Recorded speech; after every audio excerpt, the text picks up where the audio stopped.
दोस्तों ये 26 mm का हैमर ड्रिल मशीन है।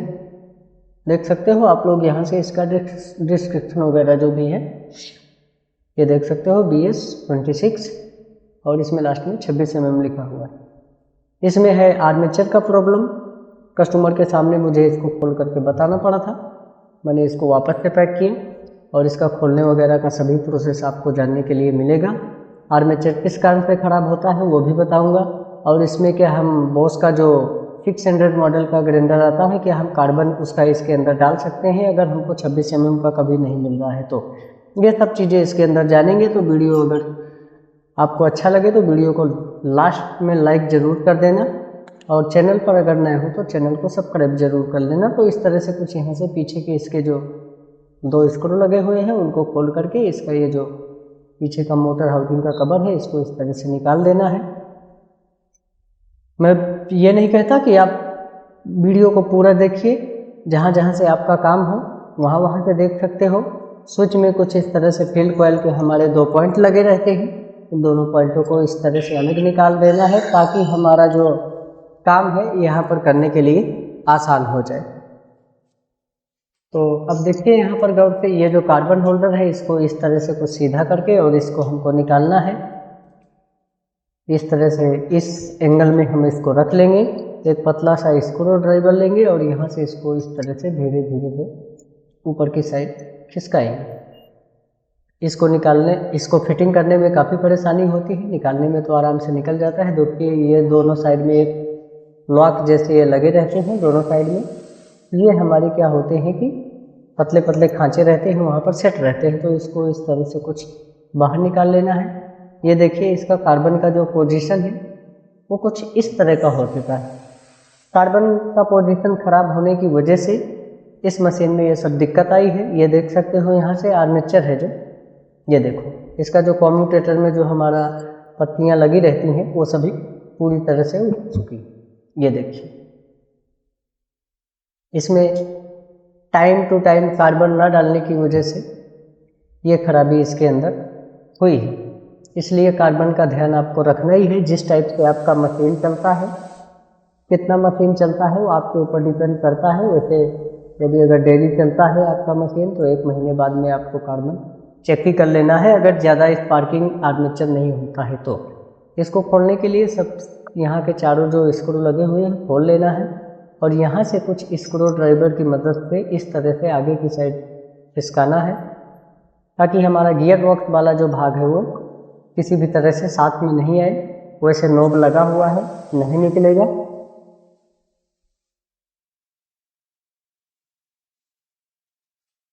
देख सकते हो यहाँ से इसका जो आर्मेचर का पोजीशन है वो कर चुका है। ये आर्मेचर हमको कंपलसरी चेंज करना पड़ेगा, ये रिपेयर बिल्कुल ही नहीं होगा।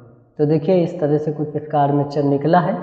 असल में यहाँ पर वायरिंग के और आर्मेचर के फैन के बीच में एक पट्टी जैसी लगी रहती है जो हमारा गियर बॉक्स में 2 स्क्रू फिट रहते हैं और वो फिट रहता है आर्मेचर, लेकिन इस मशीन के अंदर नहीं है। किसी किसी में देखने के लिए मिलता है यदि अगर तो 2 हमारे स्क्रू लगे रहते हैं साइड साइड में। मैंने पहले एक वीडियो और बनाया हुआ है तो उसमें जा कर के आप लोग देख सकते हैं।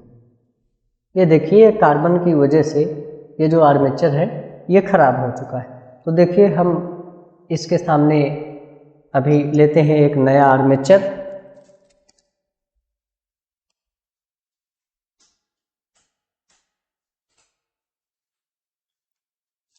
तो ये देख सकते हो कि यहाँ से KPT कंपनी का ओरिजिनल आर्मेचर मैंने ले रखा, KPT कंपनी का ही डाल रहे हैं।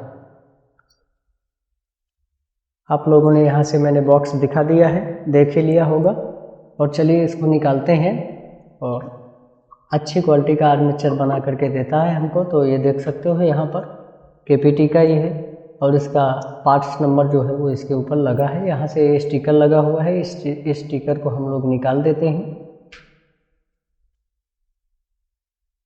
अब देख सकते हो ये दोनों आर्मेचरों में डिफरेंस जो हमारा पीछे का कम्यूटेटर का पट्टी है वो पूरा निकल चुका है। चलिए अभी हम इसको चेंज करेंगे। सबसे पहले चेंज करने से पहले इसके जो 2 नोब बेरिंग लगे हुए हैं आर्मेचर में इनको हमको निकालना है। इस तरह का कुछ बेरिंग रिमूवर पुलर का ज़रूरत पड़ेगा हमें। इसका लिंक आपको डिस्क्रिप्शन में मिल जाएगा, आप खरीदना चाहो तो वहाँ से ऑनलाइन इसको परचेस कर सकते हो। तो इस तरह से हम यहाँ पर बैरिंग में फंसाएंगे। फंसाने के बाद में इसको इस तरह से हम बैरिंग को घुमा करके निकाल लेंगे। देखिए बैरिंग का नंबर बता दूँ, ये जो हम निकाल रहे हैं अभी ये 609 नंबर का बैरिंग रहता है, और जो इसमें ये पीछे की साइड कॉम्यूटेटर साइड में रहता है जहाँ हमारे कार्बन फिट होते हैं, यहाँ पर हमारा 607 नंबर का बैरिंग यूज होता है। तो इस तरह से कुछ दोनों बैरिंगों को हमको निकाल लेना है।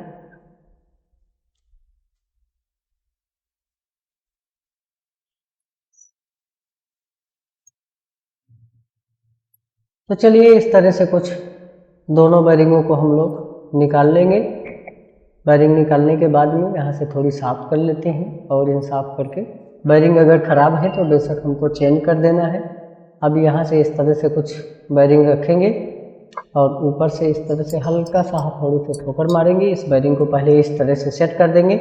इस बैरिंग को हमको और थोड़ी हल्का सा नीचे तक खिसकाना है, तो कुछ इस तरह का जो अंदर के भाग इसके अंदर आराम से फंस जाए, इस तरह से रख करके ऊपर से ठोकर मारना है ताकि बैरिंग हमारा थोड़ी और नीचे चला जाए। कुछ गैपिंग छोड़ देना होता है यहाँ पर।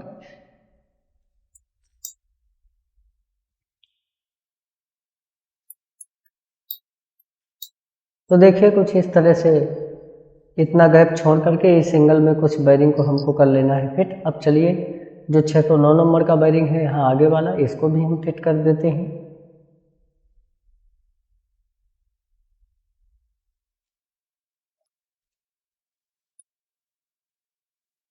इस तरह का कुछ ये है वेल्डिंग मशीन का कनेक्टर जो लगे रहते हैं,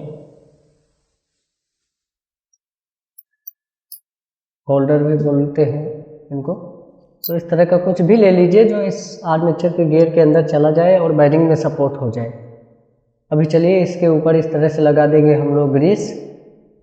ग्रीस लगाने के बाद में फटाफट से इस आर्मेचर को जिस तरह से हमने निकाला है उसी तरह से कर देते हैं इसको सेट। इस तरह से धीरे धीरे से खिसकाएंगे तो ये हमारा आराम से हो जाता है सेट। यहाँ से जो ये रबर का पीछे वाशर लगा रहता है, रबर कैप, इसके ऊपर हल्का हल्का सा ग्रीस लगा देंगे ताकि जो पीछे हमारा जहाँ पर ये कैप के साथ में बैरिंग सेट होता है, ग्रीस लगाएंगे तो बड़े अच्छे से फिसल करके जल्दी सेट हो जाता है। वरना हमारा कभी कभी हार्ड रहता है तो कट भी जाता है, ख़राब हो जाता है। तो ग्रीस लगाने से अच्छे से पीछे सेट हो जाता है। यहाँ पर ये जो कॉइल के ऊपर ये कवर लगा रहता है जो कि हमारा पीछे से जो हवा खींचता है यहाँ पर रोक करके रखता है ताकि हमारा फ्यूल कॉइल आर्मेचर ज़्यादा गर्म नहीं हो, इसलिए इसको डाला जाता है। ये किसी किसी मशीन में ख़राब हो जाते हैं तो बेशक चेंज करना रहता है, क्योंकि इनकी वजह से फिर आर्मेचर फ्यूल कॉइल गर्म होते हैं और जल जाते हैं। इस तरह से इसको ठोकर मार करके और यहाँ से कर दिया है इसको सेट। देखिए ये स्टिकर लगा हुआ है यहाँ पर, इसको फंसा देते हैं इस तरह से। अभी चलिए इसके जो स्क्रू हैं चारों यहाँ के जो हमने खोले थे उनको यहाँ से वीडियो को फास्ट फॉरवर्ड करके इस तरह से सभी को फिट कर देते हैं।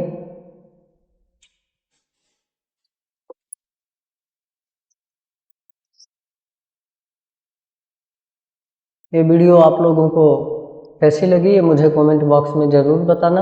और भी कुछ आपको जानकारी यदि अगर पावर टूल से रिलेटेड चाहिए, मेरे पास में जितनी जानकारी है आप लोग कमेंट कर सकते हो, जानकारी ले सकते हो, आपको ज़रूर सपोर्ट किया जाएगा। तो चलिए इस तरह से अभी इसमें जो कार्बन लगे हुए हैं इस तरह से इन कार्बन होल्डर के अंदर से हमको इन कार्बनों को बाहर निकालना है।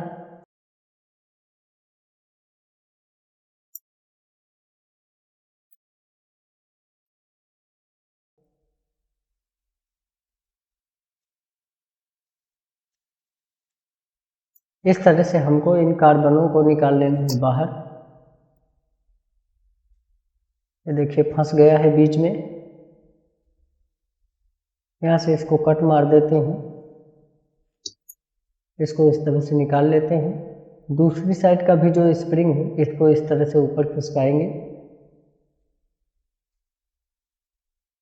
और इस साइड में इसको इस तरह से लॉक कर देंगे।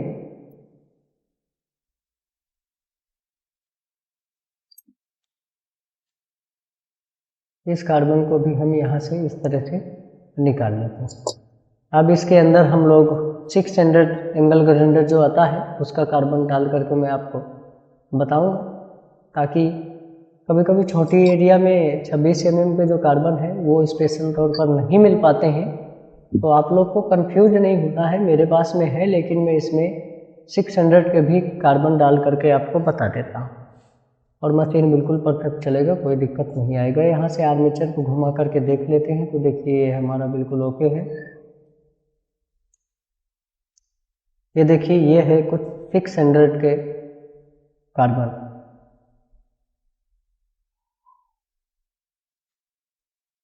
इनका जो 600 में वायर लगा रहता है उसको निकाल करके फेंक देना है।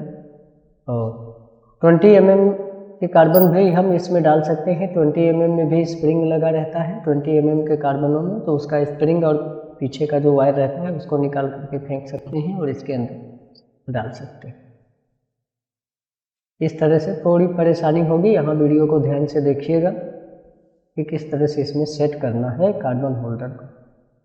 देखिए कार्बन हमारा ऊपर साइड वाला नीचे खिसक रहा है, इस तरह से हमको सेट करना है कार्बन को।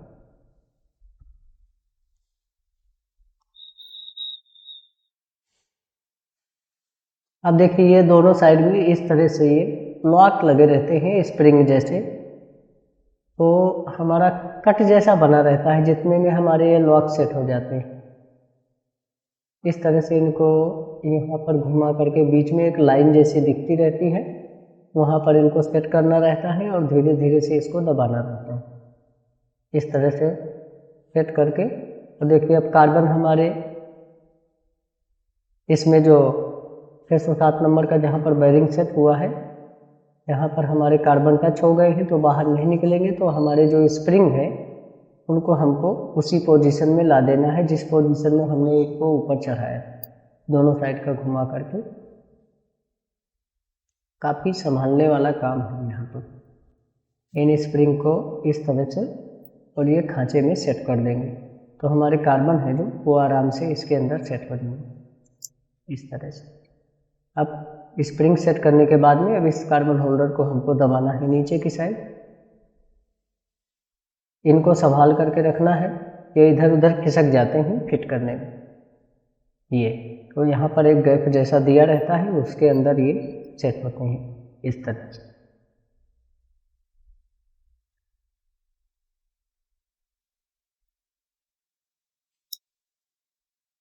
तो ये देखिए कार्बन होल्डर अभी हमारा सेट हो गया है, और ये लेफ्ट और राइट दोनों साइड में रिवर्स फॉरवर्ड में चलता है मशीन। तो एक साइड में इधर लेफ्ट और एक साइड में खिसका देते हैं तो राइट में चलता है। चलिए एक बार हम इसको सीरीज बोर्ड से टेस्टिंग करते हैं। यहाँ से देखिए ये मशीन चालू हो गया है। थोड़ी सी हल्का पीछे खिसका करके इसका जो लेफ्ट राइट सिस्टम है दोनों साइड में हमको चालू करके चेक करना है। देखिए अभी राइट में घूम रहा है। इसका जो कार्बन होल्डर है अभी इस तरह से इधर की साइड में कर देते हैं, इसको अच्छे से सेट हो जाना चाहिए।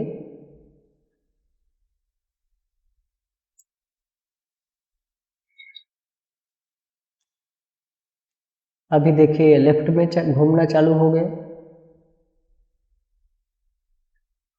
इस तरह से। इधर की साइड करेंगे तो अभी ये राइट साइड में घूमना चालू हो जाएगा।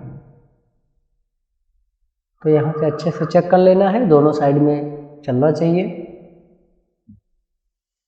अभी तो इसका स्विच वगैरह है, चलिए उसको हमने साइड में निकाल करके रख दिया था ताकि यहाँ पर काम करने में आसानी हो जाए।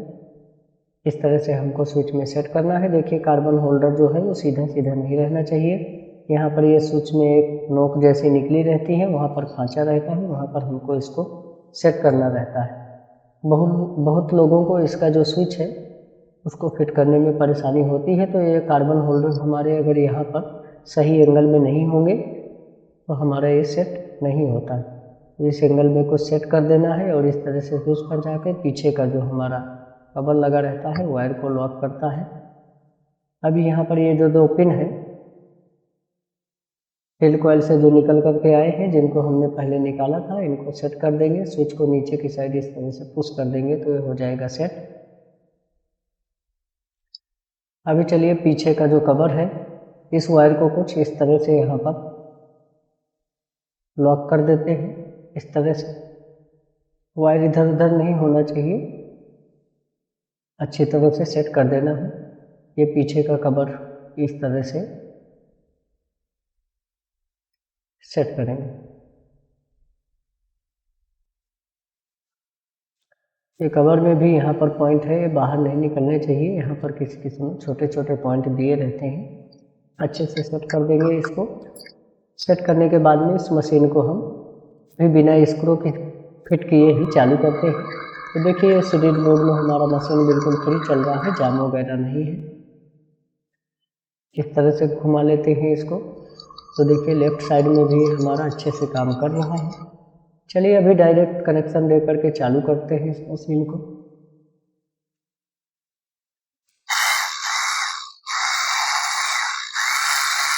तो देख सकते हो लेफ्ट में अच्छे से घूम रहा है। कार्बन है जो इसका, वो जरा भी स्पार्किंग नहीं हो रहा है। राइट साइड में इसको चला लेते हैं तो देखिए इस तरह से ये दोनों साइड में बहुत ही अच्छे से चल रहा है। तो बस कुछ इसी तरह से इस मशीन के अंदर हम आर्मेचर चेंज कर सकते हैं। पीछे के स्क्रू फिट कर देते हैं। मिलेंगे नेक्स्ट वीडियो में, तब तक के लिए टेक केयर, जय हिंद।